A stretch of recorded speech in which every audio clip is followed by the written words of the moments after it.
Hello, everyone, and welcome back to the Hello Hair Pro podcast. Today, we're talking about motivation, motivating your team, motivating yourself. We'll just kind of get in and jam on it. I haven't used that word in a while. My name is Todd. I'm here with my wife and business partner, Jennifer. Hello. Hi. So, this topic came up because I had a phone call the other day, last week, this week, whenever it was, doesn't matter. Some week. And it was from a friend that has a shop, and they were having some trouble motivating an employee. So we just we just spoke on the phone, and like I would throw ideas out or he would throw ideas out, and we went back and forth, and I thought it was a good conversation, and it led to me thinking about all of the things that we do with our team and all of the things I've done in the past as a coach with a gym and whatever. I thought it was a good topic to talk about. So here we are. Who doesn't want to be motivated? Right. Probably some, but I think most do. So, excuse me, motivation. I think the first thing to acknowledge is that everyone is going to have like a different thing that gets them. Correct. So what works for one person might not work for somebody else. It might. Mm-hmm. Maybe it's a combination of the things we're going to run through. And I don't think we have, well, we never do, but I like to say it. We don't have like a comprehensive list. I listed out the things we spoke about on the phone, and then we might have added to it a little bit. Mm-hmm. And we'll just see where the conversation goes. But do you want to start? Do you want me to start? You can go ahead. All right. I always go. So the first one I had, and not in any order, was just putting people in positions to succeed. Okay. I think when people can see that there are opportunities or there are different things that they could end up doing in the future, that they're more likely to become motivated. I absolutely agree. Because with no vision of where you're going, you're just sort of lost, like meandering around, right? And then you're like, then before you know it, you're just, what am I doing? And for some people, that's what they want. They want to just sort of meander around because that doesn't inspire them. A lot of people do struggle with, and this is a good point.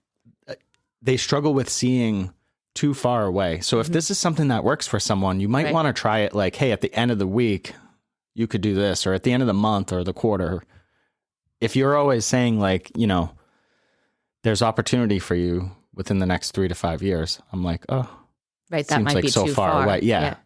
I do think a lot of people, when they put in place an opportunity, they think end of year. And I do believe for most, that's... What do you mean? Like what? Give me an example. Like say they have a goal, right? And they're like, by the end of the year, I want to make this much money. We'll just use that, right? Yeah. And that goal, although you want to make that much money, we'll use this one as my example, by the end of the year, I think for most, it's too long term of a goal. And what happens is by month 2 or 3, they've already fallen off because they don't know how to make the steps. So I think as a leader, if you're making goals like that for your staff, or if you are for yourself, you've got to have all these micro goals to get you to that end goal to keep you motivated through the whole entire course. Yeah, I agree with that. I feel like we slid off of putting people in positions to succeed a little bit there, talking about opportunities and goals. Sorry. But I like it. Yeah. No, I think it was my fault. Well, not anyone's fault. Yeah. It's just a conversation, right? So let's finish up with the opportunities then. Yeah. I think sometimes like people just need to see that there's more. This is where we talk about in the salon industry. I'm not a big fan of... I'm also not anti. So if you do this, I don't care. I'm not knocking you, but like a level system where you have, person 1 is just starting out of school. Person 2's been like a year or 2.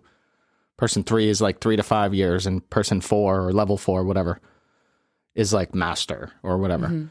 So now and I've argued this before, like when anybody reaches that level 4 and they're at the highest, like then what? There's not another opportunity for them. They've maxed out. So what do? Oh, great. So you're creating sort of like a ceiling where there doesn't need to be one. And I'm a big fan of not being boxed in or boxing people in. Right. Like, this is all you can ever achieve here. So the way we've structured our salon, for example, with our pricing is there's no ceiling. There's no, you could never charge this. There's a lot of coaching and guidance goes into it. And it's, do you have the supply or demand rather? Yes. For your time? Right. Yes or no? Is it there in the volume that we think would support charging what you want to charge? Correct. Or increasing your price or whatever, right. Whatever the case might be. And so, yeah, like I would encourage people, if you have like a level system or you have like a cap anywhere, you can have a level system, but it needs to go to 1 million.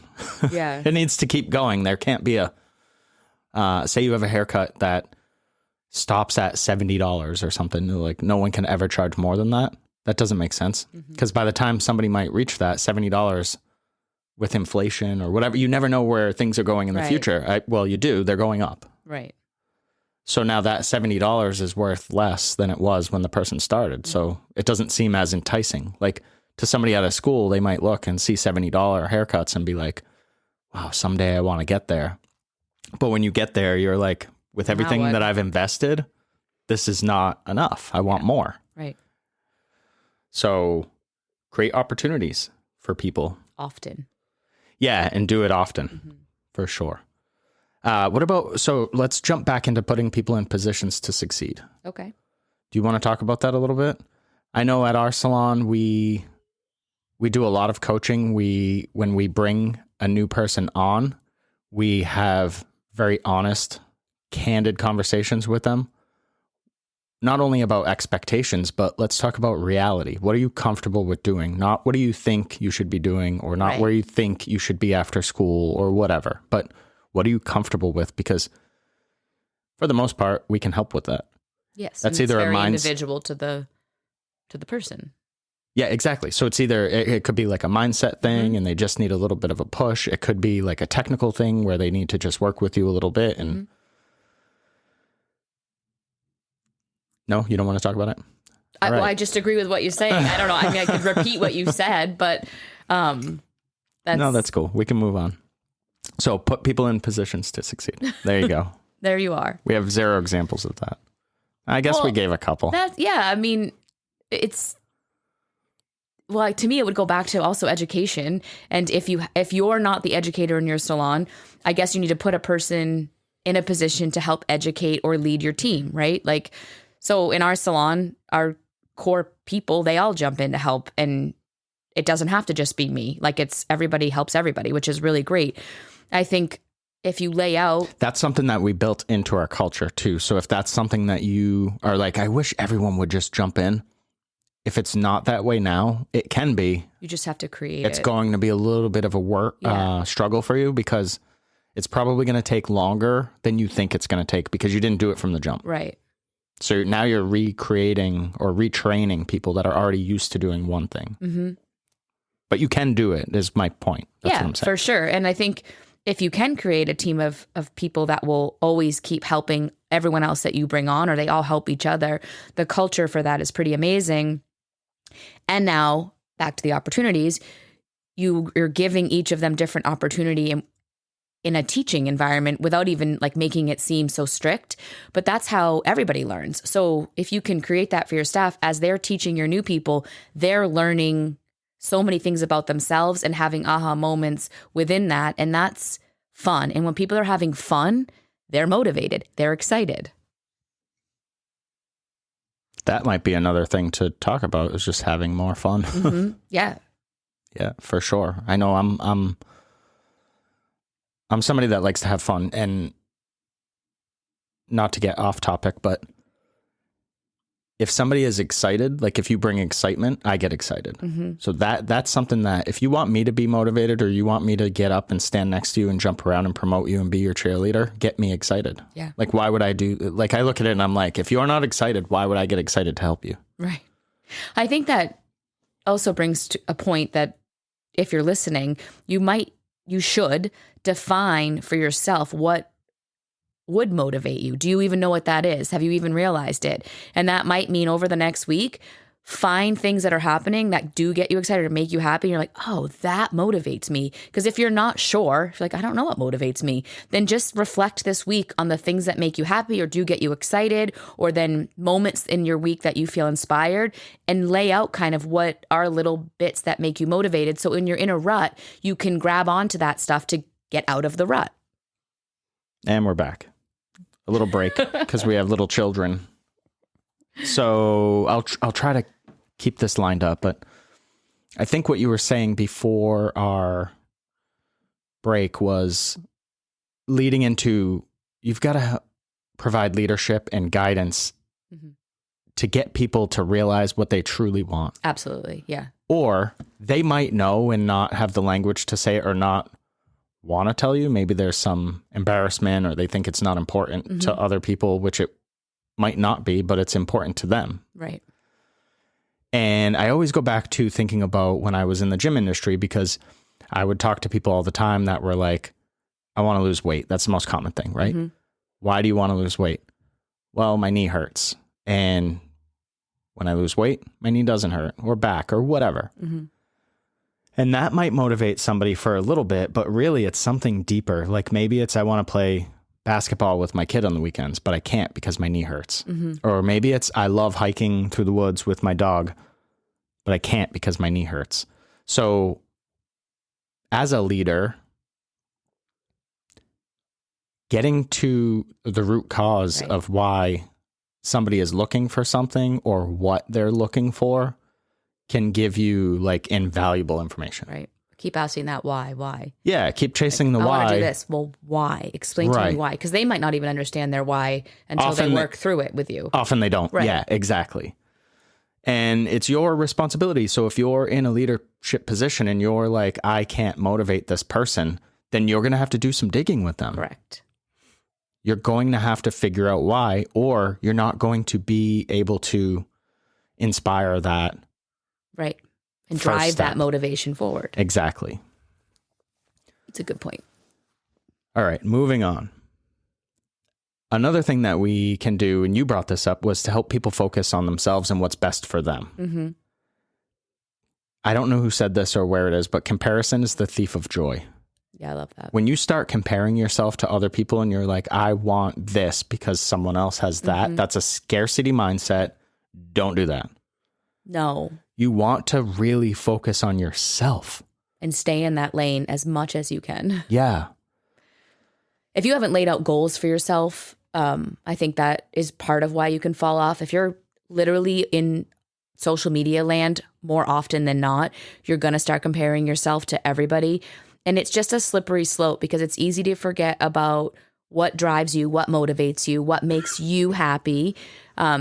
When you're focusing on everybody else. And it's also easy to fall into a trap of like, maybe you feel less worthy when really it's just because you're watching what everyone else is doing. And you don't know everyone else's story. So it's really important to like make goals for yourself, stick with that, and focus on what's going to get you where you want to be and not what everyone else is doing. Easier said than done. I totally get it. But if you want to live I know people use this term, it's like so cheesy, but if you want to live your best life is in your own journey for you specifically. All right, Jen. So you talked about somebody chasing somebody. So you see on social media that people are ahead of you and you're like, I want to be there. And that trips you up. Some people might be like, that motivates me, but it could also trip you up. Right. What about the opposite? What about somebody that you think should be behind you? So now your intentions come from trying to stay ahead of a person or a company or whatever, trying to stay ahead of somebody instead of focusing on what you need to do and what's best for you. Yeah, good point. So it just popped in my head because it goes both ways. It does. It goes both ways. And it really is like everybody is motivated by different things. Like I know some people can be motivated, like in the gym world, like by being yelled at and like, push, you can do this harder. And then for someone else, they crumble under that. They're like, I don't want you yelling at me. Now I don't want to do it. So I think it is really important. Well, so I just want to throw in that we would do that. Like I would be aggressive with people, but I understood why they were doing what they were doing. And we had those talks and digging through that why. So I knew that I could push certain buttons in certain times, because that can also backfire. If you push somebody and you're not good at coaching, you're not good at being a mentor, you just want to be a coach. Because I've seen that. I've seen that in the gym world. Yeah. Where a coach who thinks, they took a 2-day certification and they think they're now a fitness coach. Right. And so they haven't done any of the mental work or the mindset work. They haven't studied any psychology. They don't know anything, but they see somebody else doing it and it's monkey see, monkey do. Right. So now they start screaming at people and their clients are in tears. Right. That is not what the fuck you want. No. You do not want to bring someone to tears. Now, again, there's times where that's happened. I've worked with clients that were, they weren't being honest with me about what was going on in their life, and it was personal to them, and that is totally fine.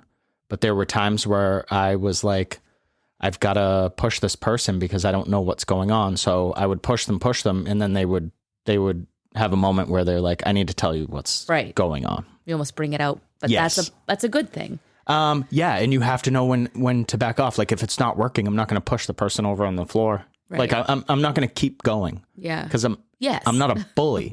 What I'm trying to do is to inspire some sort of emotion or feeling that's going to get you to release whatever it is that's on your chest. And if it's not for me to know, it's not my business. That's totally fine. Mm-hmm. And I think I just wanted to throw in those points real quick because I think you've got to be careful. Like you don't want to corner somebody in the office of your salon and berate them and be like, this is for you. Like I'm trying to motivate you. Right. Like there's got to be a cutoff point where you're not being a jerk. Yeah. Like, cause that shouldn't be the intent. And that tough love, I guess is what it's called. Mm-hmm. Use that sparingly. Yeah. Especially if you aren't well-versed in it and you don't have that ability to read people. When I was coaching classes and I had to monitor groups of people and then I had to motivate them in all sorts of different ways. It's not as easy. Like you're not just yelling at 15 people. Mm-hmm. One person might need to be yelled at. And by yell, you know what I mean? If you've ever been to a gym class, it's like, pick the fucking weight up. Like, I know you can do it. Let's go. I think I had said this earlier, like think about during this week or whatever, a time period of what motivates you. I think it's important though to also, if you have any moments where something does the opposite, gives you a feeling of like, I don't want to do that now. You need to understand both sides of that. Like you need to understand if somebody is speaking to you in a way that like puts you where you're like, I don't even want to do this anymore. Understand what that feels like and understand what it feels like when you're like, wow, now I'm really excited. Because when you know both sides of that, it's easier for you to kind of understand when you're feeling certain things, why, and what to do with that. For sure. Yeah. Another thing that I think would help motivate certain people, and this one is, it's almost like too good to be true when it happens, but sometimes just telling somebody that like they're not alone or that you have their back. Agreed. Knowing that someone has your back, there's just something about that. Yeah. Like someone is in my corner. Someone's going to go to bat for me. Someone's going to help me if I fail. Mm-hmm. Like if I try this and I fail, somebody's still going to be there to help me up. Yeah. Sometimes you're going to have to demonstrate it though. Like I have friends that I talk to that are like, dude, you're good at this. Don't worry about it. Mm-hmm. And then by them saying that, I know what they mean is like that they're there, that they believe in me. So I should like stop doubting myself. And I think there's a lot of power in that. They don't have to demonstrate anything to me because over time they have their friends. And by friends, I have like 2 people that I can think of. But you might have to demonstrate that. Say you have somebody come in and you're like, this person is freaking talented, but they just like aren't, they're nervous or they don't get it or they go hide when clients come in or whatever. Right. You're going to have to like demonstrate to them that you have their back. And then that relationship moving forward should be a lot easier. And it might be tough because some people will shut you out. Maybe they have some past trauma they're dealing with and maybe they just don't trust people. Like they want to, maybe they just can't, or they're struggling or they're not ready. And it's going to take some persistence on your part to get that person to trust that you mean what you say. Like if you, like you're really good at it at the salon. So for example, you have somebody, they don't think they can do a haircut. Guess what? I'm going to be right over here. And I've demonstrated in the past that I do not mind stepping in to help you. And if needed, I can take over. Right. Whatever's going to make the client happy, we're going to educate you at the same time. And you're going to be able to have that confidence. Yes. But because you've demonstrated that time and time again, you're not just like, you got it. And then you, and then you go home early. Right. Text me a picture of how it comes out. Like like that happens. I guarantee you that happens. For sure. I've seen it. So people in salons will be like, you got this, but then they leave because they want to go home early or whatever. So that's not leadership. You're not. You really have to put in the effort. Yeah. And that's not always easy because then don't be a leader. I agree. That's just, if you're like, it's not easy, then maybe that's just not a position you should put yourself into. Or it's not supposed to be easy. That's okay. But what are you doing to get better at it? Right. Who's motivating you now? Right. Yeah. And that's important too, because when you're in a leadership position, you also need people that, yes, motivate you and lead you. And you want to be surrounding yourself with those people so you're always doing better. Yeah, I'm a strong believer in that you need a coach or a mentor or whatever you want to call it all the time. Like the world leaders at things, they have, I was going to use the presidency, but that's a bad example. Let's not go there. No. But even the top people, they're surrounded by people to give them advice. They're surrounded by mentors. They're surrounded by people that have done it before them or whatever. Right. And you need that forever. If you ever reach a point where you're like, I do not need help, I can do this on my own. And I'm not talking about like a task or something. Right. I'm not talking about like, I'm going to open my business. I'm talking about whenever you hit a plateau, and you will. Sometimes you'll be able to get through them, but more often than not, it's going to take you talking to somebody else. Right. To open your mind, see different things. Yeah. Or at least like, I don't think everyone can do this, but you could read a book on a topic.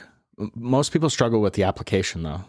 Right. They don't take the actual steps. They read it so they have the knowledge, but they need like the accountability or they need somebody to push them or yell at them or whatever, however they react. Or even show them the first step and like, oh, okay, I can do this now. Right. But yeah, they need some sort of actionable part to the whole thing. So I think there's so much value in that. So if you're listening, that is something that you should be doing for people either way. Even if it's not the ultimate motivator for them, you should be having your team's back, your colleagues, your friends, your family, whatever you're relating to this. Love it. Another thing that I think, I don't think, I know this. Some people need like firmer guidelines, rules, structure, things like that, because they operate better within those boundaries. Agreed. So when we bring on a new person, we explain expectations and we keep it, we don't go into super detail, but we'll go into, if they have questions, we of course answer them. We're not holding anything back. We just find what works for us is to kind of sprinkle things in slowly. But eventually comes a point, usually within the first week or two, I'll sit down with the person and we go through our handbook. We don't read it together, but we go through each section. This is what it means. This is what we mean by this. Do you have any questions? And what this does is it gives people our framework. That's our son coughing. You got a little cough, buddy? He's not going to say anything. See, I invite you to say something and you don't. All right. So what was I talking about? The playbook. Going through the playbook. Yeah. So it gives them the parameters and our expectations. And they know that as long as they stay between the lines, they can do what they need to do. Right. Do what they need to do. Anything else on structure or rules or? No, but I think if you are listening and you're like, wow, my salon doesn't have, or where I work doesn't have a playbook or something, so I understand how to operate within their brand, that's a conversation to be had, because you do need to, in order to like, I think even in a, let's just say salon, in order to be creative and like really do your job and like just free flow, you need to understand, like you said, like what the boundaries are and what does that look like. So if your place of business doesn't have that, that might be something that you really hone in on, because you need that in writing, not just like, oh, do this, don't do this, whatever. Like, no, it needs to be written down so I understand like what is expected of me. Yeah, that's super important. If you don't tell somebody what you expect, you can't expect them to know what you expect. And I've talked to people that are like, well, isn't that common sense? Like, you clean up after yourself. Mm-mm. No, it's not. Because they might have come from a place. So say you bring on a stylist and they came on from a place that didn't really value cleanliness. Right. So they don't see it the same way. They're not trying to be malicious. They're not purposely leaving hair all over the place. They're not purposely leaving color on the floor. They're just, that's the way they're used to operating. And you haven't told them otherwise. They're going to continue operating in that. Yeah. In that capacity, in that way. Correct. So it's on you to provide that as a leader. I agree. Very important.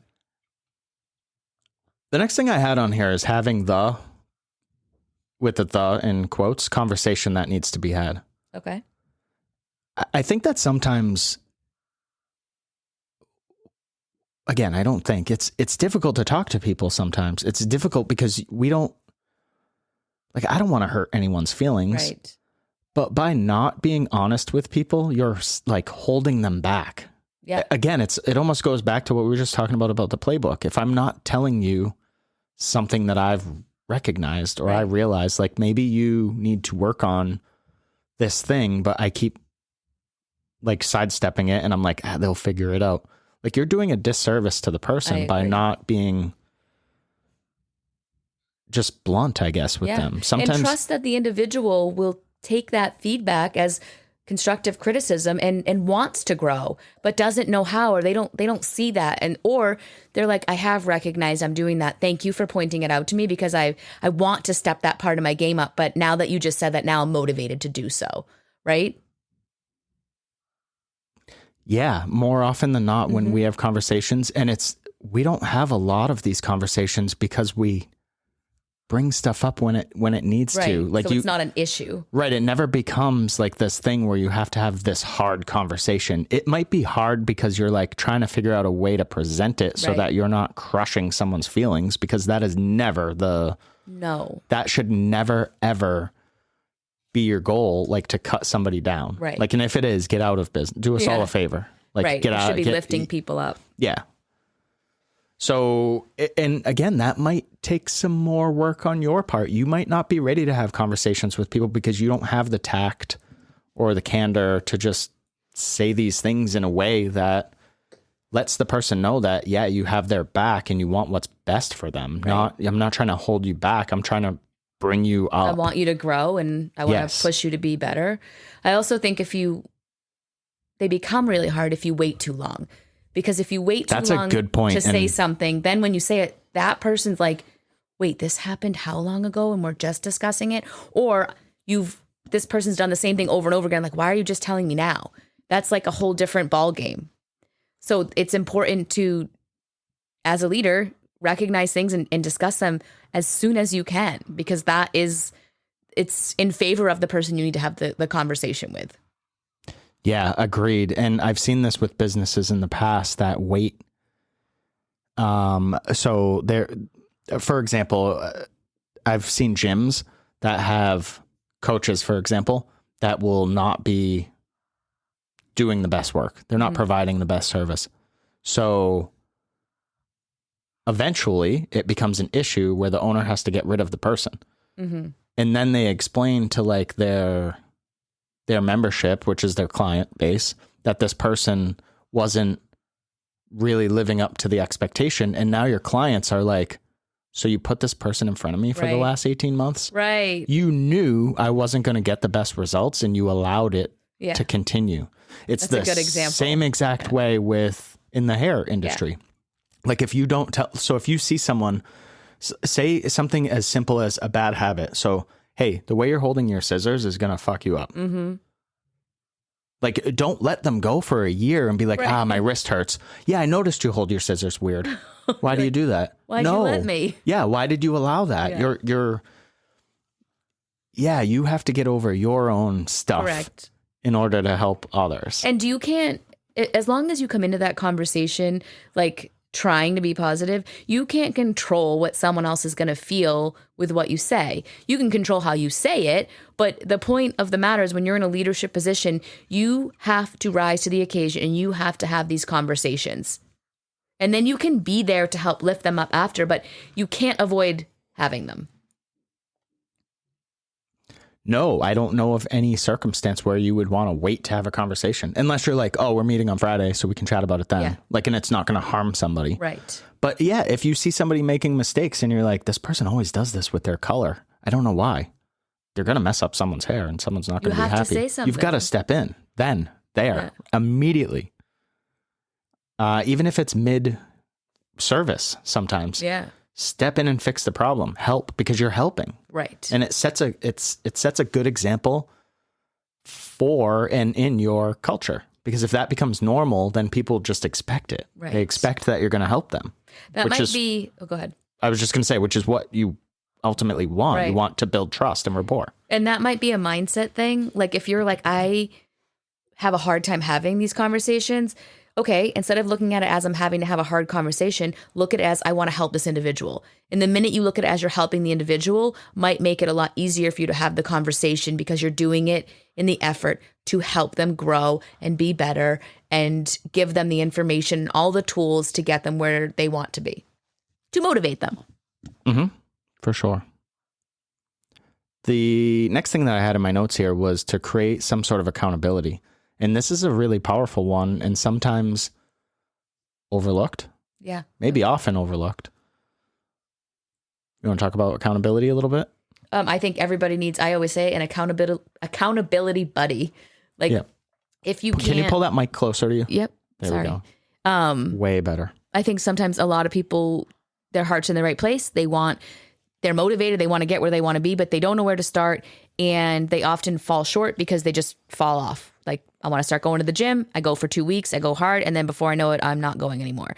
So that's where I'm like, always have an accountability buddy that checks in with you. Like, hey, how's that gym going? Shoot, I fell off. Get back on it. You said you want to do this. Like, you might need someone to check in and just remind you of why you started it, remind you to stay the course, remind you to get back on the course. It's important to have somebody in your corner for that. At least that works for me. To take it a step further is to have somebody that's waiting for you. Yeah. So in the gym world, we use that a lot. When you would pay me, I would remind you, I'll be there. Right. So enjoy your weekend. And then when Monday or Tuesday, whenever I'm going to see you again for the first time next week, rolls around, you can expect me to be right here. Yep. Waiting for you. Mm-hmm. And there's power in that. So something that we do at our salon with our education is that we schedule it. And we're heading back into ramping up some more extensive education because you have an apprentice coming on and we have several new people starting, et cetera, et cetera. And so there's going to be focus. This is great accountability for me. Well, it's great for you. It's great for me. And it's going to benefit them because it's not just, and I'm not knocking other businesses, but I hear this, and it's education is we just watch each other. Right. Or we just watch the busiest person, or just watch whoever like is doing something that you want to learn. The death of education. Yeah, that's not education. No. Watching might be a fraction of what you should be doing for education. It's why I rip on online education a lot because, you watched a video and they emailed you a little certificate. You have to do it. But you haven't done anything. Right. So what are you doing with that knowledge, you know? Right. So having accountability is a huge one.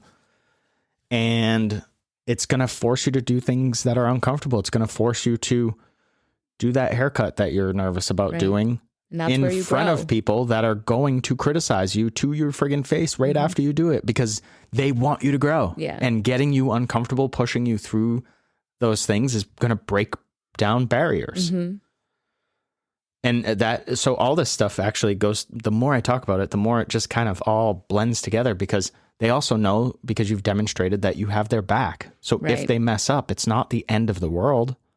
It's actually good. Now we have something else we can work on. Yeah. Like, great. The last thing I had in my notes was to create some consistent dialogue. And that could be a missing piece for a lot of businesses. I've worked for businesses. The consistent part too, right? yeah, I've worked for businesses that were like, oh, we have meetings or we have one-on-ones. You can talk to the owner. And then once you're hired, they disappear. You can't get a hold of them. I never see them again. 20 years later. No, I'm just kidding. I don't last anywhere for 20 years. Yeah. But so having consistent dialogue as a business owner is imperative. You need to have the pulse of what's going on in your culture. Even little check-ins. How do you steer culture as a CEO of your company, the owner of your salon, whatever you want to look at yourself as? How do you steer culture when you don't know what the culture is? Right. Because you're not there. Right. Now, I do think that I see people all the time that are like, salons can't run with any sort of autonomy. Like the owner has to be there doing hair. I disagree with that. You don't have to be there doing hair. No. You have to be there. Yeah. And I don't in some sort of capacity even mean, physically. Right. It could be jumping on FaceTime calls, which we utilized in the beginning of our business a lot. We would meet with people monthly on either a FaceTime call or just a phone call, group phone call, touch base, keep the dialogue open. Yeah, your check-ins can be whatever works for you, but you need to have consistent check-ins. Yep. Even so, say that doesn't work on scale. This quite the same way. Like the owner might meet with their management level that then meets with the people that they're responsible for. Yeah. So there are different ways to do it for every business. But the point is, if you don't have your sort of finger on the pulse, thumb on the pulse, whatever the saying is, you're not really sure what's going on within your business. I would agree. No clue. All right. Any other things to add?